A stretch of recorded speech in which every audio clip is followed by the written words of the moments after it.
In a quiet little village, nestled between rolling green hills and a shimmering river, lived a boy named Oliver. Oliver was known for one thing: he was always late. Late for school, late for chores, late for meals, and even late for bedtime. No matter how hard he tried, time always seemed to slip through his fingers. One evening, as Oliver wandered through the village, trying to avoid his mother's calls to help with dinner, he stumbled upon an old, peculiar shop he had never seen before. The wooden sign above the door read, "Master Elio's Time Emporium." Curious, Oliver pushed open the creaky door and stepped inside. The shop was filled with ticking clocks, shimmering hourglasses, and peculiar watches that seemed to glow. Behind the counter stood an old man with twinkling eyes and a long, silver beard. "Ah, young Oliver," the man said, as if he had been expecting him. "You are a boy who always runs out of time. Would you like to borrow some?" Oliver's eyes widened. "Borrow time? How?" Master Elio pulled out a small, golden pocket watch.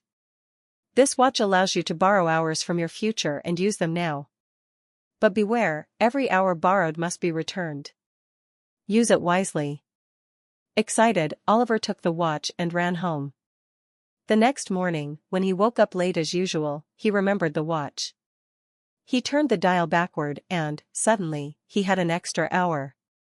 He got ready at his own pace and even had time to eat a leisurely breakfast before heading to school. The watch was incredible. Whenever he felt rushed, he simply borrowed an hour. He had more time to play, more time to sleep, and more time to daydream. Days turned into weeks, and Oliver continued borrowing time without thinking about when he would have to give it back. One day, as Oliver was playing by the river, he heard a soft ticking sound. He pulled out the watch and noticed something strange: the hands were spinning on their own, and the golden surface was starting to crack. Suddenly, Oliver felt an overwhelming exhaustion wash over him. He tried to stand, but his legs felt heavy. His body ached as if he had run for miles without stopping. Panicked, he ran back to Master Elio's shop. The old man gave him a knowing look. "Oliver, you have borrowed too much time. The hours you took must now be repaid. But I still have so much to do. I don't want to waste my time sleeping or being tired." Oliver protested.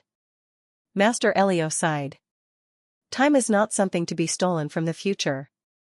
When you take time without earning it, you lose it when you need it most." Oliver hung his head, realizing his mistake. "Is there any way to fix it?" The old man nodded. "You must return what you borrowed. From now on, you will feel time catching up with you. You will be tired, and things will move faster than you expect. But if you are patient and live each moment fully, time will balance itself again." Over the next few weeks, Oliver struggled. He found himself exhausted, unable to play as much as before. School felt longer, and even simple tasks became difficult. But he also learned something important: when he used his time wisely, he didn't need extra hours. He started waking up earlier, focusing on his studies, and helping his mother without being asked. Slowly, he felt his strength returning. One morning, Oliver woke up feeling refreshed. He checked the golden watch, which had now turned into an ordinary pocket watch. Master Elio's words echoed in his mind: "Time is precious. Once lost, it cannot be borrowed back." From that day on, Oliver no longer wasted time. He understood that every moment was valuable and that the best way to have more time was to make the most of the time he already had. And so, the boy who once borrowed time became the boy who cherished it.